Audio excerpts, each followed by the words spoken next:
Negosyong 7 pesos lang ang puhunan bawat servings? Eto na yun. Napakadali ng gawin, pwede ka pang makaipon ng malaki, lalo kung masisipagan mo pa.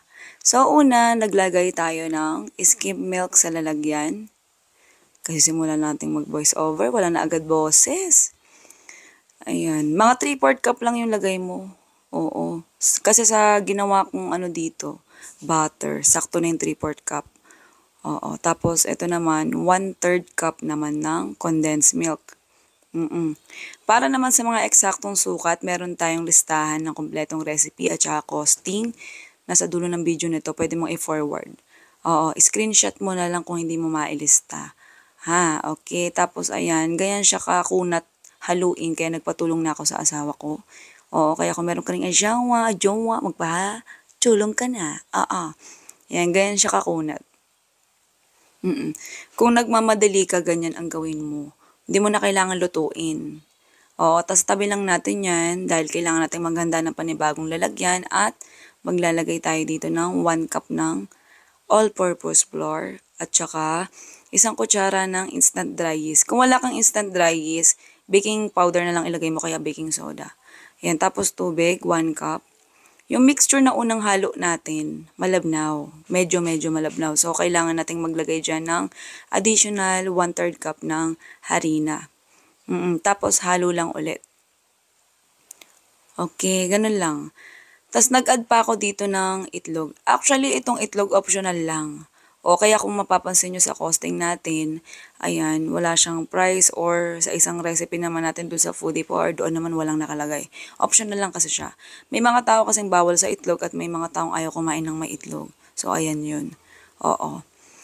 Okay, pagkatapos na siyang haluin, ayan, mag-grease tayo ng mantika sa flat pan. Much better kung flat pan kasi mas marami kang maluluto at kung bigger size. Pero kung wala, frying pan, pwede na. Oo. Kahit hindi non-stick, okay lang yan. Maluluto't maluluto pa rin yan. So, bawat isang peraso, ayan, 1 kutsara. Yung pang-scoop na measuring spoon ang gamitin mo, ha? Oo, kasi para sakto ang magawa mo pa sa parehas sa magagawa ko. Kasi kung yung literal na pangkain lang natin ang gagamitin mong oo, kutsara na pang ano dito, pang scoop, magkakaiba tayo ng bilang na magagawa. Oo. Okay, ganyan lang siya lutuin. Sobrang dali lang. Pwede mo lutuin ng malakas ang apoy, pwede ring mahina. Basta bantayan mo para di masunog. Ang nagawa ko sa recipe na to sa ganito ay classic pancake natin ay 34 pieces. 34. Oo. Tapos tabi lang natin yan, palamigin ng bahagya. Tapos pwede na tayong maghanda dito ng lalagyan. Sa lalagyan, kung mapapansin nyo, 10 pieces lang yung hinanda ko. Kasi 10 pieces lang yung ginawa ko sa recipe na to at yung natira kasi nilantakan ng mga anak ko. Hindi na sila nakaantay. Ina-assemble ko pa lang kasi. So, ayan yan yung pastillas natin. Tapos, yung classic pancake. Layer-layer lang. Ganyan lang siya. First layer, pastillas. Second layer, classic pancake. Oo. Tapos, next nyan, lalagyan mo na siya ulit ng pastillas.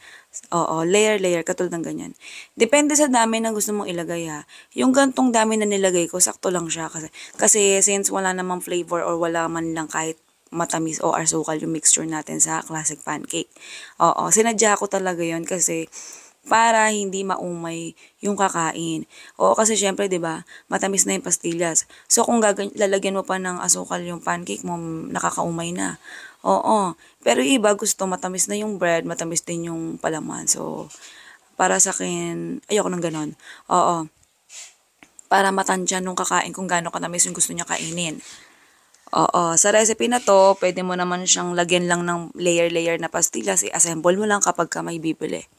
Paalala nga pala, etong recipe natin na pastillas ay siya, palaman. So may tendency, may mga times na depende sa panahon, medyo magwa-watery siya. So para maiwasan, mas laputan mo pa yung texture or mixture ng pastilla spread mo. Pero kung medyo nag-aalangan ka, pwede naman, hanapin mo na lang yung recipe ko dito sa page ko or sa kahit sa ang social media accounts ko, yung ginawa kong pastillas. Oo, yung niluluto. Dalawang klase yung recipe ko ng pastillas. Merong niluluto at merong hindi. Pili ka na lang. Oo. Kung anong mas okay sa iyo. Pero yung niluluto, hindi yung nagwa-watery, hindi nagmo-moist. Yung hindi naman niluluto, depende sa dami ng liquid yung ilalagay mo. Oo, ganun. Kapag ka mas makunat, mas maganda yung outcome kahit na tumagal eh hindi magawatery. So, ganyan lang siya. Naglagay lang ako ng extra, ayan, crush cookie sa ibaba para magkaroon naman siya ng ibang kulay. Magkaroon ng buhay. Hindi siya plain white or yellowish. So, ito na yung listahan ng recipe at costing. Ayan, sinamahan ko na rin siya ng labor at saka gas para if ever na may magtanong paano ganito ganyan. Pero syempre yung sa labor, pwede mo dagdagan kapag ka meron kang binabayaran ng tao. Bali yung 20 pesos para na sa sarili mo yan. Okay, ito na yung costing. Sige na, goodbye, good luck. Love you.